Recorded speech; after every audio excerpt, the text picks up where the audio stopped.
here.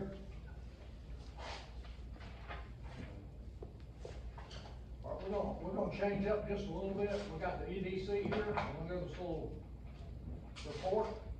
They're gonna do it during the first part of the work session. You ready? Doc? Let me come all the way up here. You can. That's the camera there. All right, very good. So you're gonna get your best side. So, first of all, for the new folks on the council, thank you for agreeing to serve. It's not an easy job. Some of y'all actually have come back, and I'm not sure exactly why, but you didn't get enough the first round, I guess. But, you know, we like to do this, especially whenever we have new council members coming in to a community. We've already sat down, with the mayor and kind of went over how the EDC best works in the community. And so what we're here to do is just introduce ourselves to folks that don't know us. And then also to kind of give you an update on some of the things that we're doing. Many of y'all we saw at the, our investor breakfast that was just last week. We gave a pretty comprehensive update on what we've done over the last 2 years. And really what I want to stress is that we really appreciate communities like Argo that have done some, you know, some strategic planning in their communities. You're able to share with us collectively what the vision is for a community. Because our organization only has 4 people in it. And we're very specialized and very good at what we do. But in order for us to really know how we can be the most effective, it's best whenever a community can tell us, you know, what those areas are that we need to focus on. So I just want to commend y'all for serving again and having that kind of set up. A lot of communities in St. Clair County are going that way, which I think as we move from a very rural mentality into a suburb mentality, I think it's very, very important. And so here today we have Jason Roberts. He is the director of our existing industry and workforce development. I'm going to have him say a few words here in just a second. But then we also have Candace Hill, who I know a lot of y'all have been working with. Her role that she has undertaken over the last basically 2 years is from our 5-year strategic plan. Talking to y'all, talking to the community about what were some of the things that some of the needs that we needed. And obviously what that rolled into is infrastructure, grants for infrastructure and other community development based things so that y'all can use money from outside of your community to do the things that you normally were paying out of pocket. And then that frees you up to be able to put other things into those types of. And speaking of Candace, here she is right now. She is a Right on cue. Very busy person. She stays on the road and on conference calls, working with either granting organizations or either with grant writers. And then another person that's not here is our director of tourism, Blair Goodgame, and so she is always on the move as well. So if it's okay, I'd like for Jason to get up and just say a couple of things about what he does with our existing industry and workforce development. And please understand, just because we don't have an industry here, doesn't mean that your citizens don't go there to work. And so it's very important that we make sure that our employers are strong and expanding, because that has a direct impact on or indirect impact on how you guys are able to do your things. So, Jason? Well, good. Thank you for having us. For those I don't know, I'm Jason Roberts, Director of Existing Industry and Workforce Development. My primary functions are to stay close with our employers to make sure that any new trainings or skills that are needed for them are being provided. I also work very closely with the schools, both school systems in St. Clair County as well as the community college Jefferson. Work closely with Drew Hall, for example. He formerly of Garrison Steel. We used to talk every single week just about. But so yeah, that's the primary thing, is to make sure that our students, when they graduate high school, that they're equipped to have an opportunity to do something other than work in a fast food restaurant. Some students, for economic reasons, don't have the ability to go on to continue training, but I want to get the message out always that there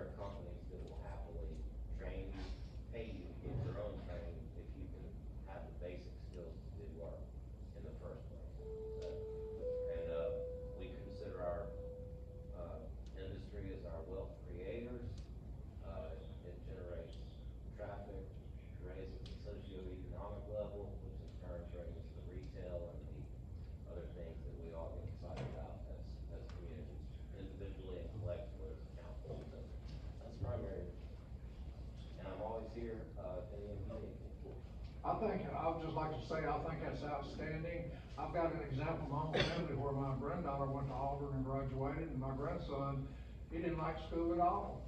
But he can wire a house and he can put in a new heating and air conditioning unit, and he went to the trade school through Hewitt for electrician. So, it's great skills. There's a lot of need for that, you just can't find these people. And those are the skills that AI are not gonna take over. No, And absolutely not. So yes, there's plenty of opportunity Yeah. to do very well. We appreciate your efforts. Yes, sir. And then Candace, we have her say a few words as well, but you may also know her from Leadership St. Clair County.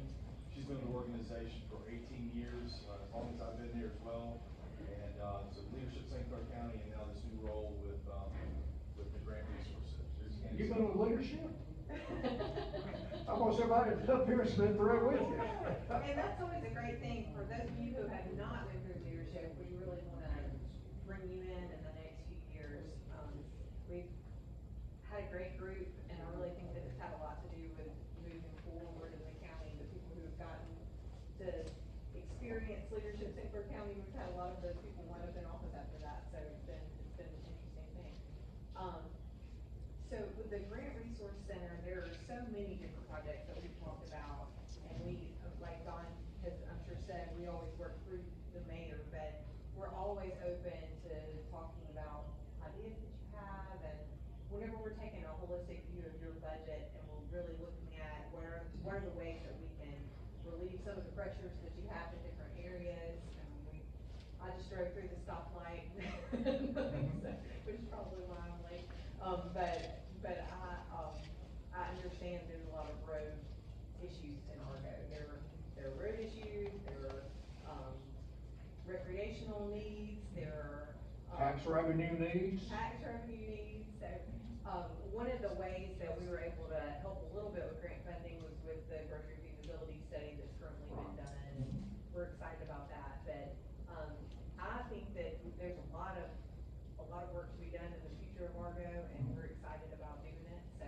anytime anybody has any questions, I'm here and open, and Rick and, the mayor and I have talked about getting together and putting together just a calendar, so that we're making sure that we're taking advantage of all the opportunities that we possibly can, so.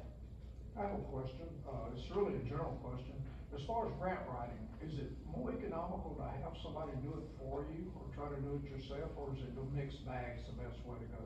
I think a mixed bag is the best way to go. There are some applications like Community Foundation of Greater Birmingham, some of your local corporate foundations that are really simple. And if you've got someone with a little bit of capacity on your staff that's willing to do it, then great. Okay. We're always happy to review also, and to help them through that process. Yeah.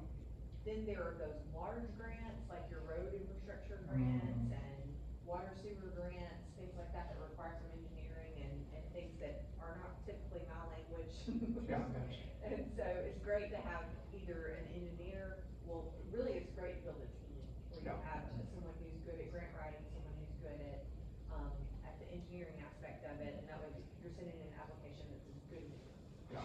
So, those are more expensive, and the more you can put together before you engage with a grant writer, the less expensive it will be, because they're not having to come up with your whole strategy for you. If your project is more fleshed out and it has a quote that goes along with it, then that's really helpful too, so. Yeah. Is most of that based on time for a grant writer? All So of it's more based upfront on- you can do. Yeah, and we have a contract, and Argo's welcome to work through our contract and reimburse us, or if Argo wanted to contract directly with O'Brien's, who we contract with for grant writing, they put together a team for you, and the way that we have it listed, they've given us the hourly rates for all the different types of grant writing. So if it's an easier grant, maybe $50 an hour, for the people that they put from their staff on your team. Yeah. But you can always expect there to be more than one person involved. So, that's something, project by project, we just take it one project at a time. And I think every project is different in the way that you approach it, so. Yeah. Okay, thanks. I have a question, Candace, could you, just for the public, maybe watching too, could you give us just kind of the results of the grocery store feasibility and just kind of where we're at with that? Is there any information we can give to the public at this time? about? Not this time, so the gentleman has been contracted, he's already come.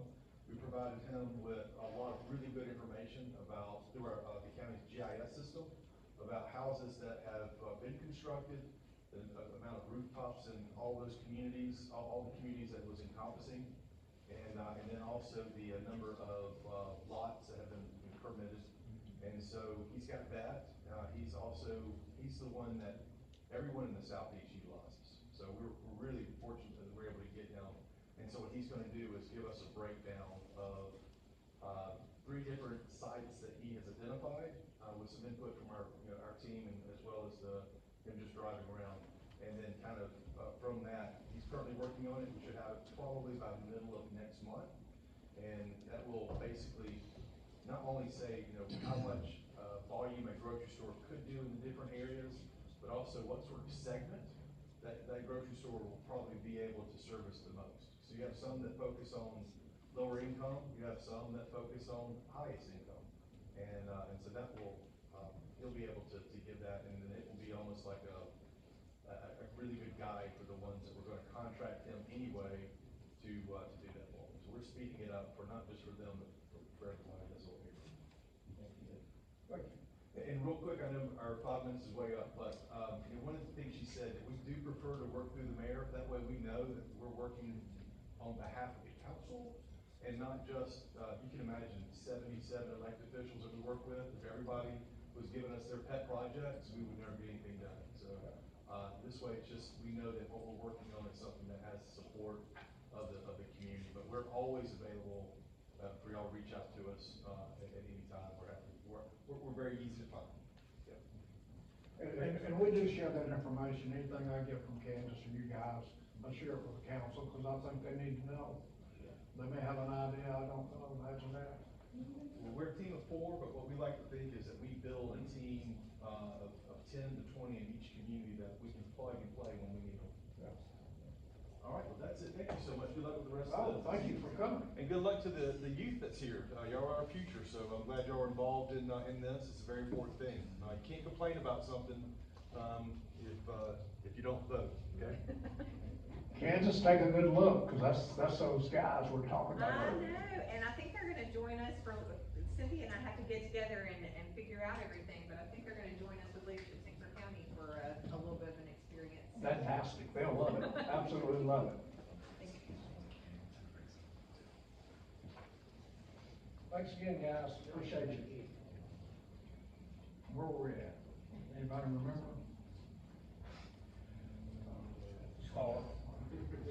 In the beginning. All right, work session.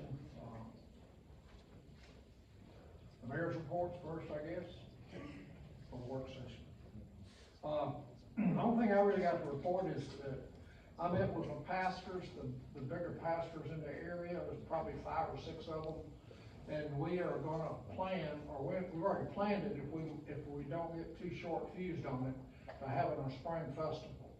It will be April the 18th, and right now, Central Baptist is gonna host it. They're gonna let us use their football field, and it's gonna be a joint venture amongst all of us, to see how it works. And the plan is to have spots people can rent and sell their wares, or the churches can, talk to people, pass out stuff. Fire department, police department, whoever wants to have a booth, they can get them a booth. There will be a $50 fee. In certain cases, that will be waived. Just to get everybody out there. We're gonna try to have a car show. Won't be as big as we'd like to have, but they got a nice parking lot down there, and we can get some of the local guys to bring the cars down. Just make it a fun time. It's gonna be from 10 to 2 on that Saturday. We got a backup date, but we're going to change it, because Central's got a commitment the next week, so. And, so we'll see how that works, but we will keep you guys informed. And once we have a firm deal, we'll send it out. It'll be out on Facebook and do some posting around town. So, everybody excited about that? Woo! There you go. I'll be there. Yeah. All right. Y'all got anything going on you guys need to talk about?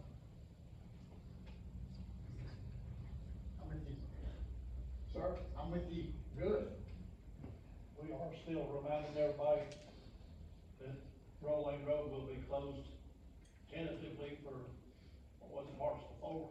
No, No, it's later than that. May the 4th, It's April the 16th, isn't it, or something like that? or May the 4th, maybe. Nah, it's another month. But anyway, yeah, We'll be posting the sign at the end of Roll Lane Road, and, we'll have the, post date on it, we may have to update, but we'll have a tentative date on it, so we won't catch anybody by surprise, maybe. what we're waiting for right now is they said, if I remember correctly, Corky, I may be wrong, but I think April the 16th, they expect the conduit to be there. And once they get it, the question we have, are they gonna start immediately? Are they gonna have to have a week? What? So we wanna get the information out to everybody where they can plan. Corky's gonna get a banner and put up at the end of the road lane and tell them when it's gonna be. That way, everybody will know, won't be no surprise. And it'll also give the buses a chance to build their little routes. They're going to rebuild their routes. Something else. Sir? I interrupted you again, but, I'm used to it. I know. Listen, I'm thinking we need to put Springville and Oakville's fire departments on standby.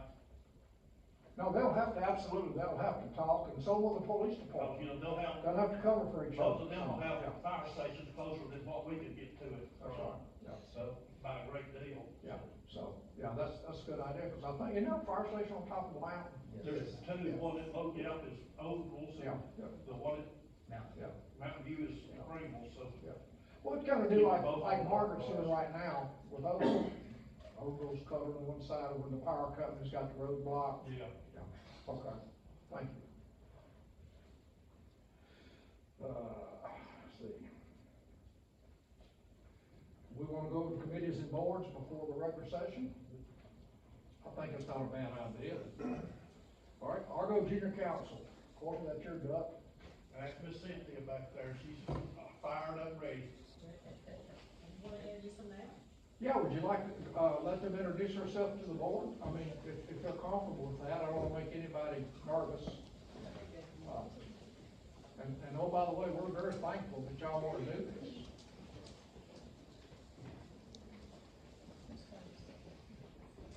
I can be first, right, guys. You gonna be first? I'm ready for it. Okay, this is Argo Junior Council, this is 11 out of 12. The 12th one is Emmons and Zamora. But these are all Beta Club and three are freshmen, which will be Beta Club next year. So some of them are familiar with the food day. Really excited about them, they're hard workers. And they're gonna be a great addition. So I'll let them introduce themselves. Yeah, just say your name. Name, rank, and serial number, please. You should do that. Yeah, I can actually do that. My name is Braden Massey, I'm a junior, and I'm a member of the Select Film Group. Awesome. Thank you, thank you.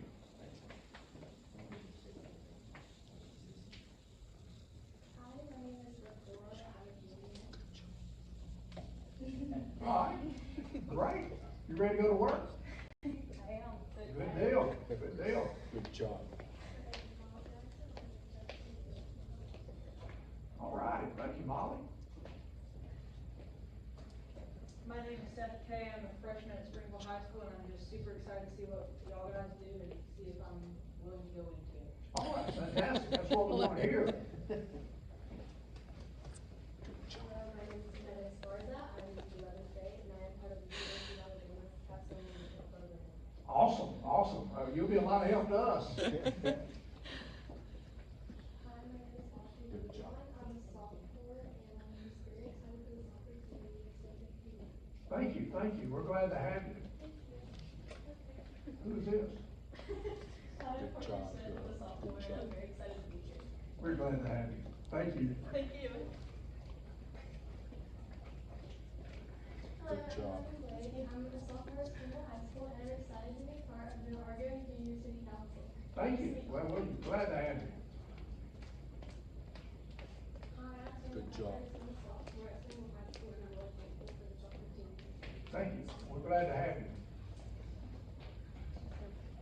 Hello, I'm Andrew Good job. Bradley, I'm a sophomore at Springville High School, and I'm pretty excited to get, work on y'all. Good deal. Now, don't let your grandmother influence you too much, okay? Well, you should. Everybody was like, Good job. Deputy Commander at the Springfield Test Water, for Civil Air Patrol. And I'm a sophomore in high school. That's awesome. I'm really glad to work with you guys. Yeah, we're glad to have you.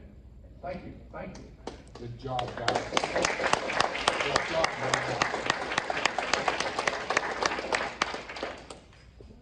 I don't know if any of you ever got up in front of a crowd and done that before, but that's a learning experience for you already. Amen. When I was in Sure is.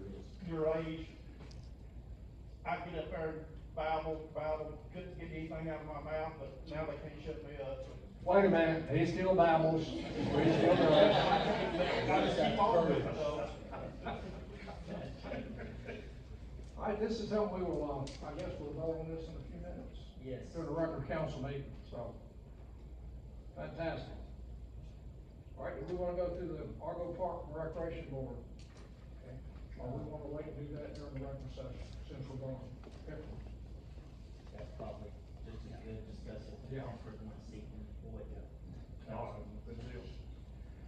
And Dennis, it ain't your fault, but you hadn't got any leadership for the. Yeah, we got some traction, but we're taking applications for the, You know, business alliance. Yeah, and we're working on that, so. You know, I've been thinking about this, you know, we've been trying to do everything with just the people that live in Argo. But should the businesses that are in Argo have a chance? I mean, a lot of them are the leadership of the city, but they don't necessarily live in the Things city. like housing business. Right. They're out. How does that go? I think this is purely in discretion of the council when they look at it, because business alliance tend to be auxiliary group. Uh-huh. And it's not the one that you have to worry about residential requirements or anything like that. Right. So, I think anytime you deal like most chamber of commerce, so long as you have an interest in the city, and the chamber of commerce located, they don't care where you're. I was gonna, that's what I was gonna say, is I think if you have a business here, then you should be eligible. If you got a business license or you're a resident, is what we're saying. Yeah, kinda like a chamber rule, you know. Yeah. chamber rule. Well, let's pick a couple of names, it's kinda like Anthony, some of the other, like, Argo Hardware. They all have businesses here that are very supportive of our city, and they might have some ideas that could help us. They are out there in the front lines. They might not live in the city limits. No, they don't live in Flagler. Yeah, They got a business license, Yeah. though. Yeah. But they do have investment here. Well, how do y'all feel about, how does everybody feel about that? Just run that through on the regular council and vote on it?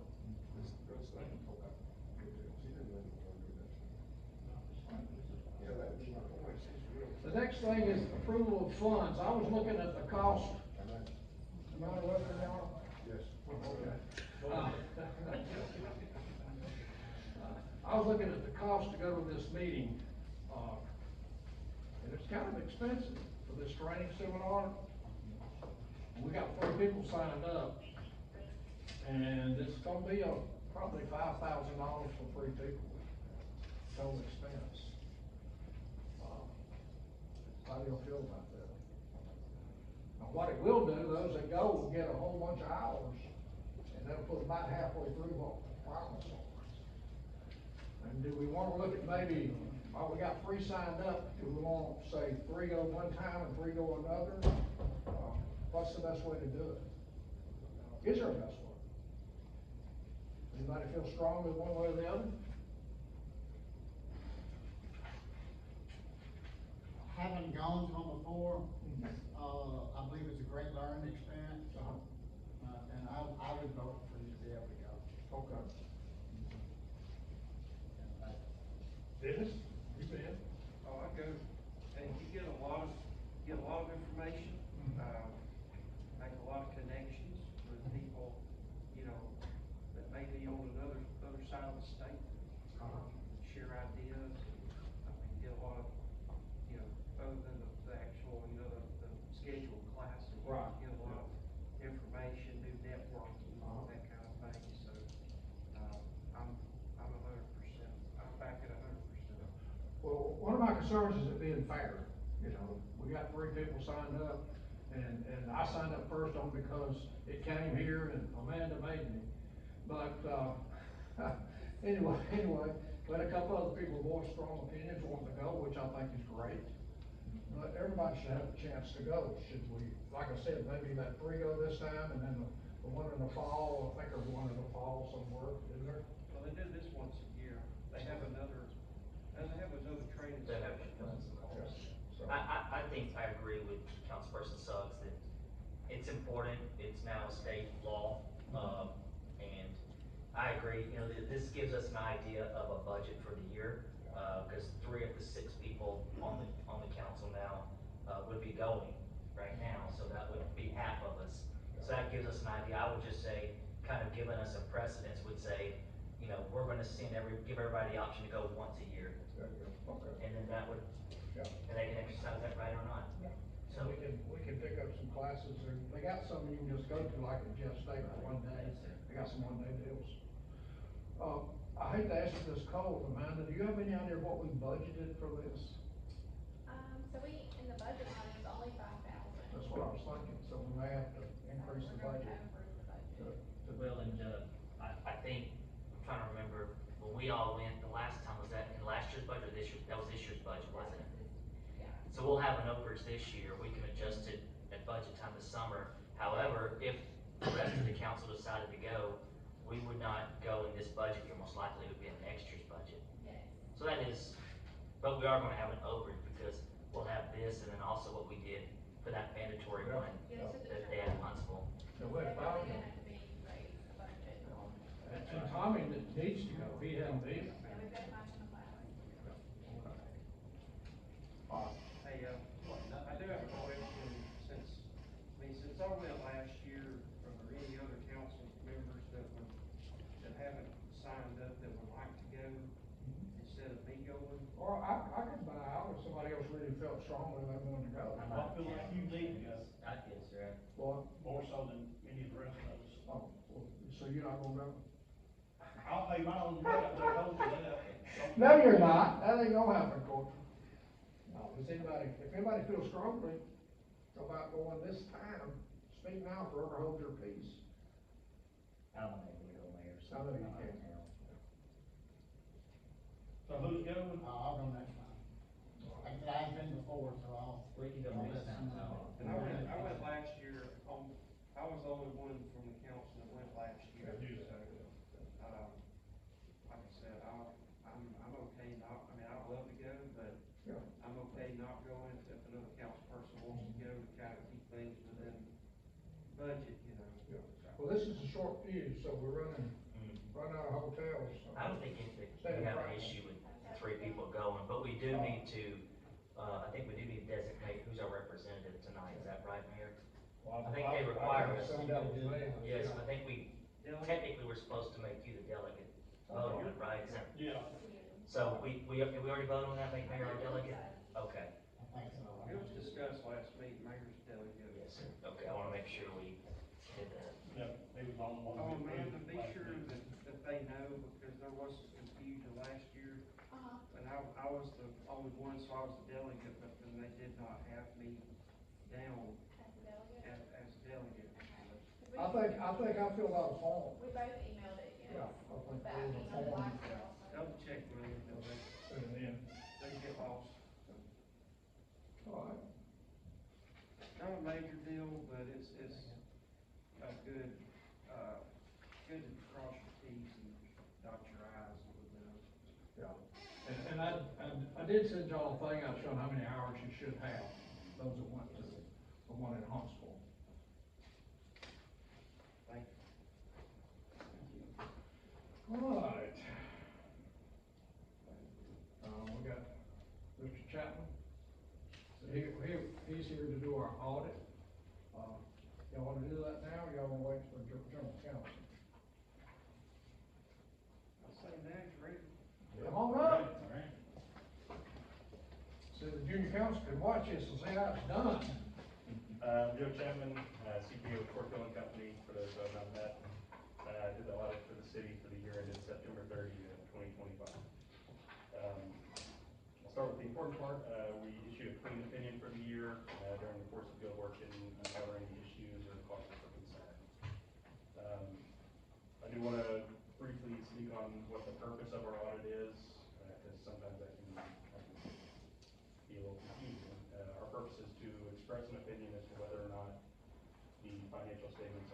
fairly and free from material misstatements.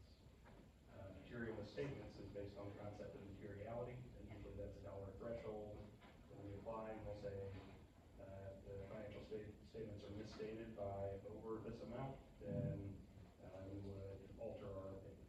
But that's not the case for this year, it's everything's fairly stated. Excuse me for a second, can I give him a microphone? My microphone? Is- I can't is there hear one right him, there? everybody else can. There's one right here. See if you can cut that thing on. It sounds like it's long. Hello. Hello. Let me just give you mine. Well, how you gonna get it over, It's Coach? got a bunch of cords. Hello. All right. Never mind. I've got a bunch of cord over here. So the audit is laid out, to similar years. The first part is the 2 auditors reports that we have, where we express our clean opinion for the year. Following that, on pages 6 through 12, we have the management's discussion and analysis. And that's just a narrative from the city's viewpoint of what took place during the year and what is expected to take place in the next year. Following the management's discussion and analysis, we have 2 sets of financial statements. For governmental accounting, there are 2 methods of accounting that are applied, and as a result, we have 2 sets of financial statements. On pages 13 and 14, you'll find what we call the entity-wide financial statements, and this is just looking at the city as a whole. On pages 15 through 18, you'll find the fund basis financial statements, and that's where we look at the city separated into the major funds, like the general fund, corrections fund, gas tax bonds, and capital improvement. The difference between the 2 methods of accounting is the treatment of long-term assets and long-term liabilities. Examples of those are vehicles, buildings, those are long-term assets as well as land. And then long-term debt is usually used to finance the purchase of those or construction of those assets. Looking at the modified accrual method, which is on pages 15 through 18, this is more of a cash basis look at the city. Gives you an idea of the actual inflows and outflows of cash for the city. Looking at that, the city's expenditures exceeded revenues, meaning that there was a net loss for the year of about $82,000. This is down from last year by about $757,000.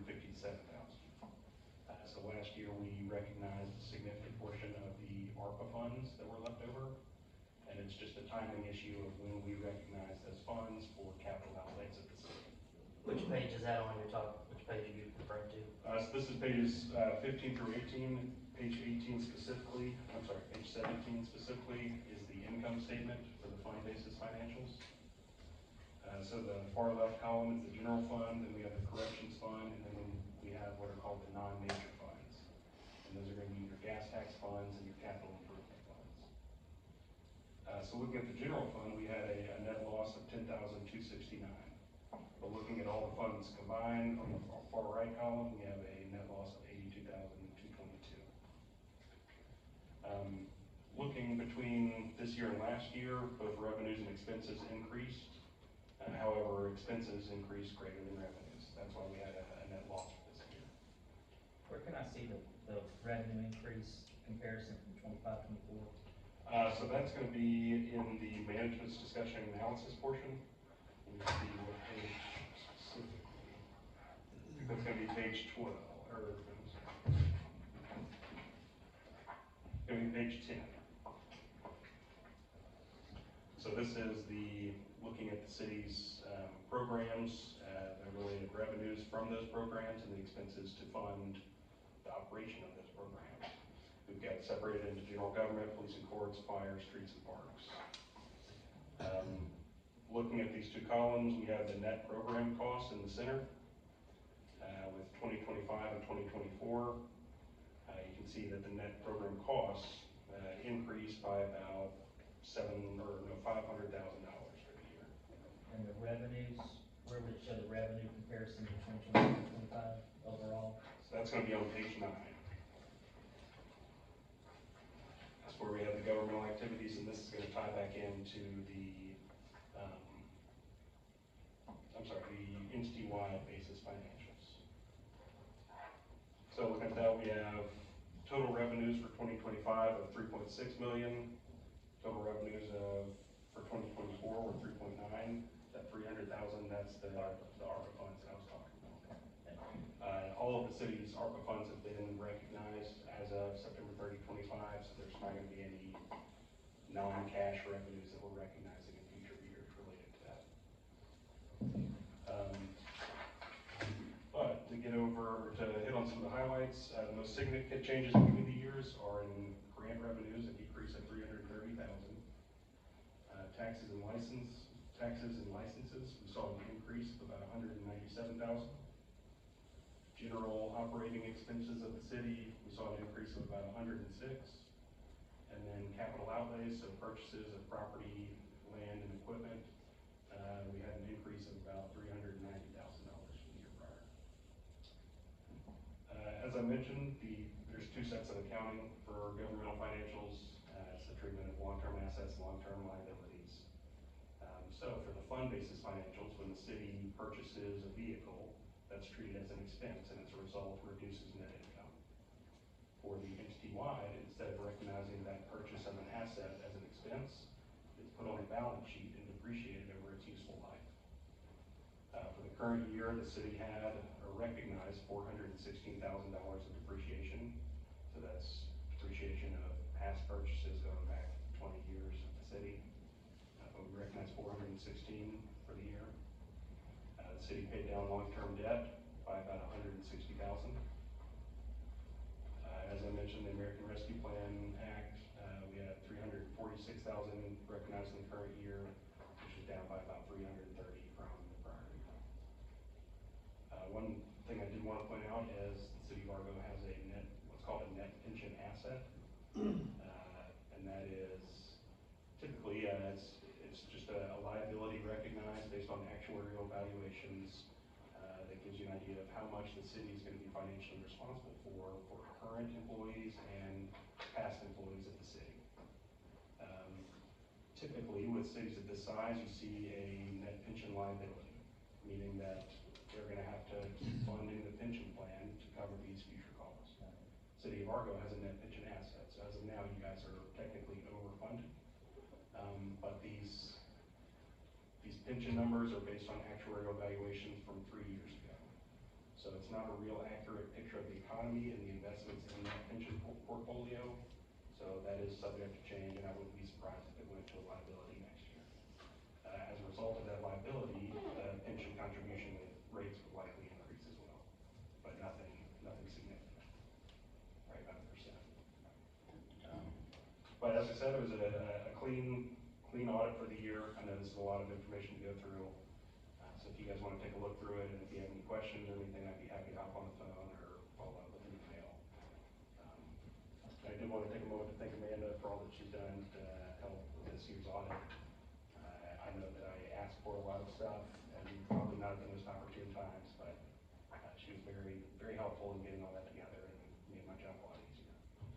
On page 13, Yes, sir. Total liabilities.